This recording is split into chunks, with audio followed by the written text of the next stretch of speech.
A little over a week ago, I took a trip into London to go hands-on with 007 First Light, the upcoming James Bond stealth action-adventure game from IO Interactive, the studio behind the Hitman video game series. Ahead of my 3.5 hour hands-on session with the game, the biggest question I had was how much, or little, the game would feel like a Hitman game to play. In practice, I walked away surprised not only how strong an identity the game had of its own, but also how many strides forward the title was making for accessibility when compared to the most recent Hitman release.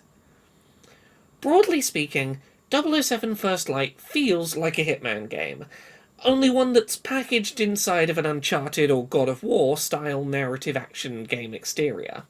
There exist open areas that players can tackle in a variety of ways, but they're separated by slower moving, linear narrative sections where the player can climb along predetermined routes, watch in-engine cutscenes play out in real time, and escape via dramatic but linear action set-piece sequences. An example? The opening 40-minute level of First Light sees players survive a helicopter crash into the ocean, use QuickTime event prompts to gasp for air, before quietly navigating the singular path to a military base. Once there, you walk slowly to see the level's important MacGuffin, learn more about the plot, and continue the singular route toward the wider base. That's not to say the level is entirely linear. The latter half of the level works as a gentle introduction to environmental distractions, stealth takedowns, and finding unique routes to avoid detection. But playing the first level felt infinitely closer to something like Hellblade 2: Senua's Saga than it did a traditional Hitman game. And that's not necessarily a bad thing. As someone who theoretically likes Hitman mechanics but appreciates games with a bit more traditional cinematic storytelling, for me this hits a really nice balance between the Hitman series' core mechanics and the mechanics of more big-budget narrative-style games. The second level of the demo, which I played through a number of times, centered on a training camp for 00 agents in Malta. The objective was simple: navigate a castle and get a flag from the roof by any means necessary. Players initially have access in this level to a single spy gadget, the Q Watch, a watch that can hack electronic devices from a distance. On my first attempt at the level, I took a traditional Hitman stealth approach to my route through the castle.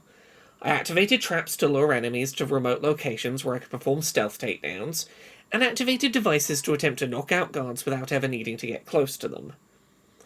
On a repeat playthrough, instead I took a far more action-heavy approach, seeing if I could play this in a way somewhat antithetical to the Hitman games. In instances where only 2 to 3 enemies were present, if I was able to melee take down enemies fast enough, they failed to call for backup, and I could contain the situation, avoiding a wider enemy alert status. The melee combat felt most comparable to titles like the Batman Arkham series in terms of the fluid way that Bond can flow between different melee targets, and how colour is used to signify attacks, which can either be parried or must be dodged. This would be less viable in the final level of the demo, for reasons that I'll explain later. I was not discouraged from playing this level via either approach, with both melee and stealth approaches seeing similar completion times.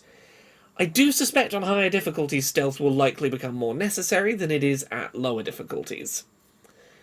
The final level that I played, set in Kensington in London, was about 2 hours long, and felt the most like a traditional Hitman level. The core chunk of the level involved sneaking into a party, finding a way to the upper level of the building, sneaking into a security office, before having a more action-packed series of escape sequences.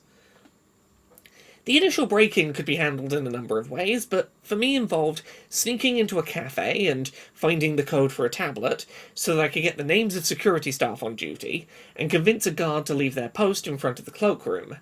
I then stole a digital camera from someone's bag, used that to pretend to be a photographer who was running late for a photo shoot, stole their press pass, and used that to get past the security guarding the upper floor of the building.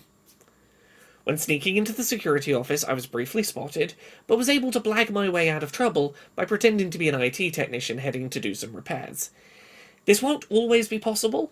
Certain NPCs will be more skeptical about these kinds of quick-deployed excuses. The rest of the infiltration involved using poison darts to disorient security staff and dodging security camera detection. The level featured a couple of really interesting unique mechanics, such as a dialogue-based battle, where I had to deliberately antagonize someone to get them close enough to me to hack their phone, without them reducing my health completely by beating me up. And a set-piece boss battle, where I had to lure an enemy towards specific traps which could damage them, such as under a chandelier which could be made to fall on them. From there, the bulk of the level became an action-focused escape sequence. You may have noticed I've not really talked about ranged combat at all so far in this hands-on. This is because in 007 First Light, players could only engage in gun combat when fired upon by enemies first, activating their license to kill. Basically, until your life is in danger and you're definitely acting in self-defense, there's no firing of guns. The latter rooms of this level involving gun combat definitely favoured stealth approaches where possible. Alerting large numbers of guards to your presence will make key progression doors essentially lock down, forcing you to deal with any nearby enemies before progressing. Weapons deliberately only have limited ammo too, so you'll either want to minimise gunfights that are engaged in, or try to sneak back into stealth if possible. The level ended with a dramatic escape sequence in a bin lorry, basically a power fantasy sequence where the player gets to crash through barricades and cars and walls, as nothing is able to stop their rampage away from the enemies trying to chase them. The build of 007 First Light that I went hands-on with recently in London was a near final build of the game, and as such had access to the game's accessibility settings menus. I'm delighted to be able to share that, compared to Hitman, First Light has made some really positive strides forward in accessibility for an IOI title. In the gameplay menu, players can toggle on Snap Aim to help with gun pointer aiming, reduce the strength of screen shake effects, which may cause motion sickness, automate agility actions, jump, vault, climb, etc., while sprinting, and set hazards in levels to glow when the player is aiming. In controls, players can switch between control presets or fully remap their inputs, automate camera reorientation to behind Bond, set previous button holds such as sprint, weapon aim, Q lens, and interact to be toggles, and disable PS5 controller adaptive trigger features and rumble. In graphics, players can reduce motion blur, radial blur, wobble distortion, film grain, and chromatic aberration, screen effects that all play roles in motion sickness mitigation. Players can also reduce the brightness of light effects and set flashbang grenades to turn the screen briefly black rather than bright white. In audio, players can set parameters for menu narration, adjust common audio volume sliders, and tweak the dynamic range of their audio, the volume difference between the loudest and quietest sounds. In language, players can use a slider to increase subtitle sizes, alter background opacity, set speaker names, add a subtitle direction indicator, as well as customize settings separately for narrative, ambient, and AI dialogue subtitles, which appears to mean NPC ambient dialogue, not generative AI. Lastly, in the dedicated accessibility menu, many of the above settings can be found collected together into one menu, where applicable to accessibility, as well as finding a few unique settings not seen elsewhere, such as the ability for QuickTime events to autocomplete. All of these settings are really nice to see, bringing 007 First Light considerably more in line with the standards set by other modern big-budget game releases. This is a great step forward for the studio and should, in practice, mean that a bunch of disabled players who may have struggled with Hitman can now get a chance to play First Light. Overall, I'm really pleased with everything I've seen in my first few hours with 007 First Light, both from an accessibility perspective and more broadly.